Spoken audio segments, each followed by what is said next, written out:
My studio. Here's my lily. This is it. I did have carpet laid down. I probably threw some blankets down there because of the floor. I was trying to soften the atmosphere so it didn't echo as much or have like a basement-y kind of sound to it. And right here in my sink, I always dried it out to make sure it was dry. And then this here, I got at Huber Heights. I don't know if you can see it. It has a bee on it. And this is what I call a spit cup. That's what I use it for. So if you would ever come to my place, whoever you are, if I would invite you in, that is, and you would come to my place, you don't want to drink out of this one. I use this for a few things, and one of them is a spit cup when I am working in the studio, because I like to have my throat clear. And I don't know if I have it in here or not. I got this at a hospital, and I use it all the time in the studio because it has a handle. And I tried many different cups, and I made spills in my studio a few times. So this one, I don't think I've ever spilled. I put ice in it and put water in it. It does get some condensation sometimes, so I have paper towels with me. I'll dry it off and stuff. I use that. And then I will sit down on my chair that I got from... and I've been using it all the time, every time I'm in the studio here, and I'm singing especially. It has squeak to it. So that's how I ended up putting a blanket on top of it, is to soften that sound. So you hear like the wood, you might hear it in my music if you pay attention. If you ever hear a squeak like this. If you ever hear that in any of my songs. I mean, you might have to actually strain your ears a little. I try to edit that out, and I try to EQ it a little bit if it went over like a vocal. But sometimes the squeak in the chair or different sounds that I make, I try to soften so they're not as loud. But I really do appreciate it sometimes because they kind of reflect back, and I might remember what created that sound, what caused it, what made that sound occur. Was it because I moved in the chair? Was it because I bumped my face maybe on the microphone by accident, you know? Sometimes that's it, and I'll hear different sounds sometimes, and sometimes few. I will leave the sound there if it's gentle.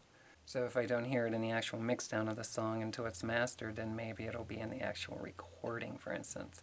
If it happens in a recording, sometimes I'll make another copy and of that sound that occurred, and then I'll actually save it into my file. Like I have a folder of not used tracks, and I save a lot of them because I do a lot of takes. You know, I try to limit it like 3 on the instruments and 3 on the lead vocal. Backup vocals, I usually just do a bunch of them, and then I just, whatever are the ones that turn out the best, that's what I end up using. But when I do like the lead vocals, I do rhythm guitar, lead guitar. A lot of times I'll do it 3 times after I practice for a while. And sometimes those takes will end up being more takes than I wish that were there because I actually go through every note when I'm editing. Like I pay attention. So if you hear some of the weirdness in the vocal tracks, then it's understood that it might not be me who messed up when I was singing. It may be me, though, that over-edited something. You know, I was new to all of this. So I had no idea where to begin. I've been in other people's studios, even like within the quartet of my family. I've seen some of the stuff that they used, but it never really registered into my brain, so I never really had an understanding. Like I was never present with recording sessions, but I was present with understanding how to capture sound with different recording devices. And the studios that I ended up going into, minus the one that I was working with prior to a lot of this stuff happening, they were a little bit, well, like the size of my apartment studio at least. So when I came here, I didn't really understand. I started off at my dresser. I made a video about that. And then I did in my studio. I didn't really share a whole lot about that at this time because I shared it in the past. My bedroom became my recording studio right from day one, where I do a lot of the editing and stuff. I didn't want to do editing here, obviously, but I did capture specifically the vocals were here because I tried to shield my vocals in a manner that said I will have as much quiescy as absolutely possible. And I went through a lot of struggles. When I recorded here, the second place, okay, I think I was still in Playfully Purple album. I'm not 100% sure, but I think I only did a few songs over there, and I realized I would rather get into a more quiet place because I had the hallway that was right beside, and I figured this way I could shield some of the other undesired sounds from coming into what I was using to record. It worked a lot, and then I started to realize time frames and stuff like that that worked out a lot better for me. These are things that I didn't really hear a lot of in YouTube tutorials. I didn't hear a lot about, hey, I live in an apartment, and living in an apartment environment, it can be quite challenging. You have vehicles in the parking lot, you may have maintenance crew, you may have a dumpster that is very noisy when somebody drops the lid down. You may have 140 some other people living in one building, and therefore you're going to have a lot of other undesired sounds at the time that you're recording. So here are clever ways that I've learned to make it work. And that person now became me. And that's why they try to distract me from speaking. They try to change the subject because everything about me, when I do speak, is valuable, even when sidetracked. I think I recorded Memphis Blues here. I'm not 100% sure, but I think I did. I think I did Personal Lake of Fire by The Dresser. I think that was the first one. I really love that song a lot. It means a lot to me that it turned out like it did, because it wasn't that way before. It was more of a slow song, and wow, all that anger coming in here. It's like the wrath of God through me, capturing that. And then I did In Dayton, Ohio, which was like one of my favorite songs ever since it's been written. But then the rest of them on Playfully Purple, like For Those Too Weak to Stand, Memphis Blues, Purple, Harvest Freedom, and Washing Me Clean. I'm almost positive, but I'm not absolutely sure. I think they were all recorded here. And the vocals. And I'm thinking to myself, if you understood that I turned this back in pretty much so to my kitchen then, to be able to share it with the singing booth that I made, and then also use it as a kitchen and a singing booth at the same time for the long durations that I record. Okay, and then when I'm finally done with all the recording of the vocals, and I'm sure, then all of this stuff gets taken down, and then it gets packed up and put away. And then my refrigerator, which I wheel across my apartment, and my stove sometimes. I go without a stove sometimes, but I will not go without my refrigerator. And then I'll just eat different foods during that time. I like to eat a lot of salad, and I love to do a lot of juicing. A lot. Especially when I'm editing and stuff. Because what I would do, whether I was here, originally I brought my refrigerator and I put it here, and I was really nervous about that at first because this was more my bedroom, and I never did anything like that before, so I was nervous to do this. I didn't know if like the management would come in, they'd see this, what are you doing to our apartment, the apartment, because you got the kitchen, you have, the refrigerator over here, but I put the refrigerator over here the first time, and then I put the refrigerator over here the second time while I was recording for Dayton, Ohio, USA. All of that was recorded in that kitchen. And I often thought that there should be like a little plaque, or I should be taking notes here. I did not take as many notes as I wished that I could have. I was always tired from doing this. So extra stuff like videoing and editing and anything to do with that, I kind of do in, some people would say segments, is that it? Segments? I would do it in seasons of time. So I'm not recording now, so I'm doing music videos for a small season of time. It's my last major run of music videos that I'm doing. I only have a couple more to do. So I would take my refrigerator and I would put it over here, and then I would record the vocals. Once I got done with all the vocals, or as many of the songs as I could tolerate to get ready to mix and do all the other things, then I would put my kitchen back to normal. And then I would take all that stuff down and I would pack it away until the next time, the next season. What's the best way to describe it? The Bible says, speak so others may understand you. Is that? I was somewhere in a literature that I just read recently. I don't know, maybe God was talking to someone else. I say things the best that I can. If I try to speak so others can understand me, sometimes I feel like nobody can understand me, you know. Originally, I think that I did start off with my refrigerator there, once I decided to go into the kitchen. And then, between Playfully Purple and Dayton, Ohio, I had put my refrigerator over here at one time. And I liked that. Actually, I thought that was pretty neat, you know. It started to make the environment a little bit childlike for me to enjoy, because I felt like I had a fort. I pretended like I was in a fort. Like I made my little hideout place.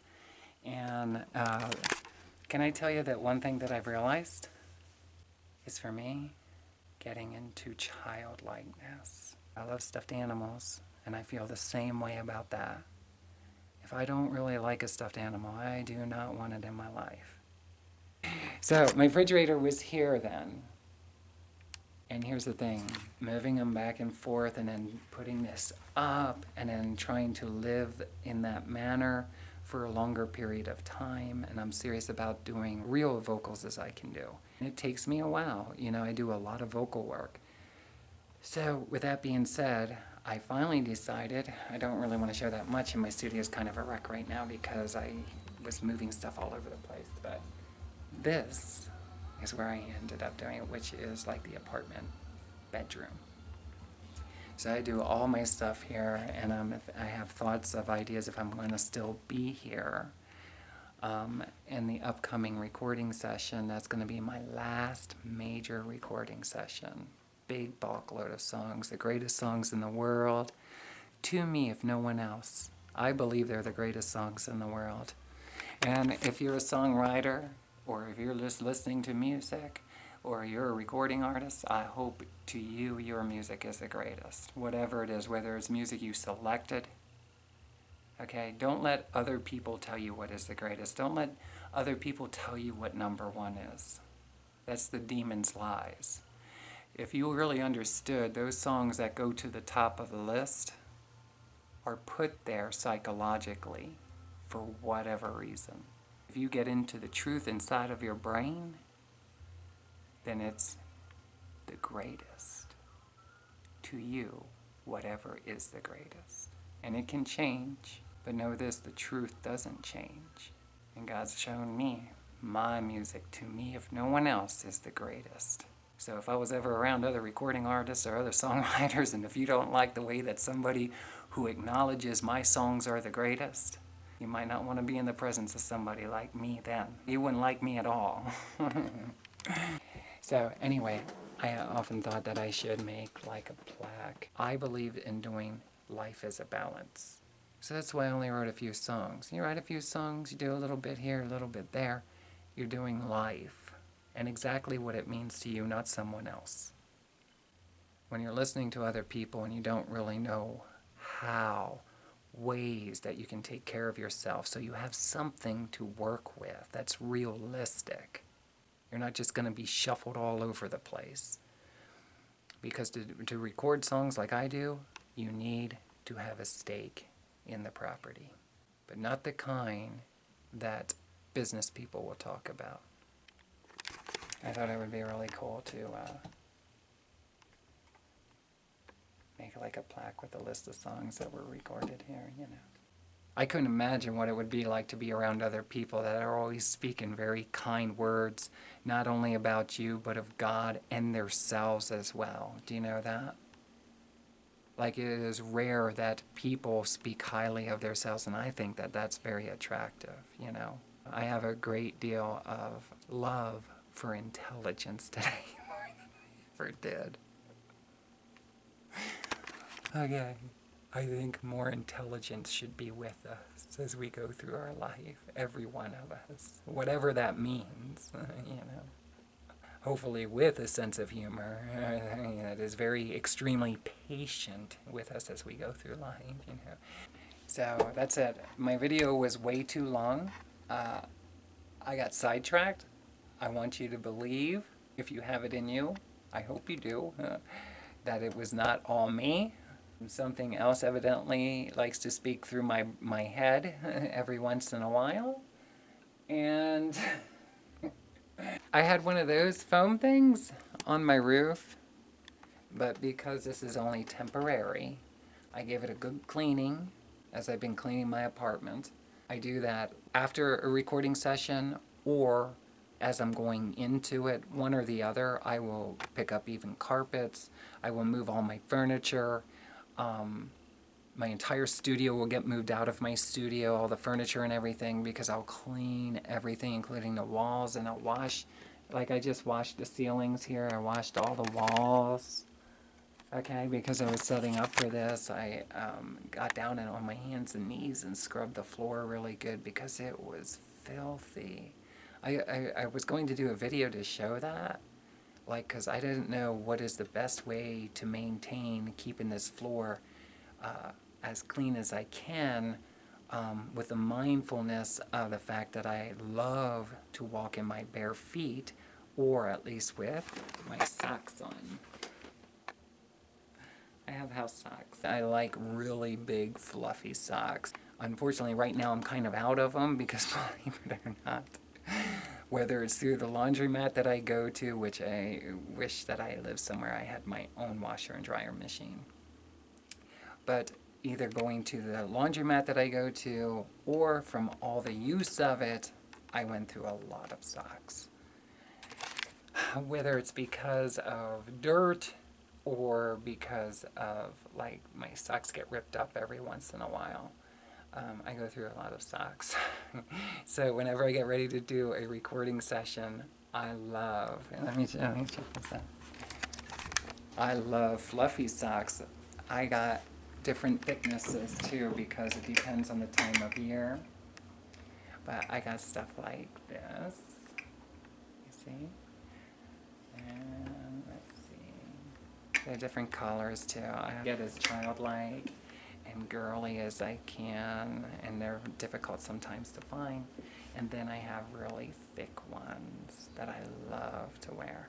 Not necessarily these are not my favorite. My favorite have been destroyed somehow. But I love, love, love, love big, thick, fluffy socks that are kind of like my stuffed animals. And then, sort of. And then, you know, I kind of roll them down and I just think it looks really cool. And they're warm. See, I got like these. These are not my favorite either, but I do wear them. And I got more. I got lots of fluffy socks.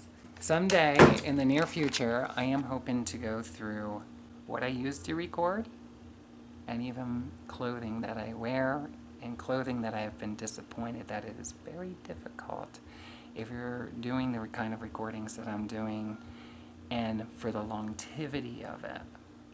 The things I would love to wear that I do not have more of, so I found ways, and I'll explain that another time, of how I make that work. But to the bed and to the studio. Started in 2019. It takes me about 5 weeks beginning to end with the mastering process and the final download to do an entire song. We got a calculator. I don't know how I got sidetracked to this, but we will.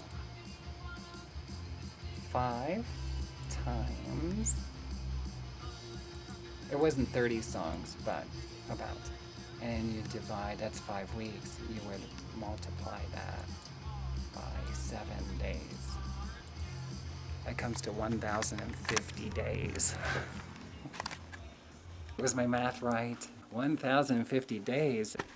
I got my outlet there. This is where my refrigerator usually goes. And then my stove usually goes right over here. So that's pretty much it. So I'm out of here. Goodbye.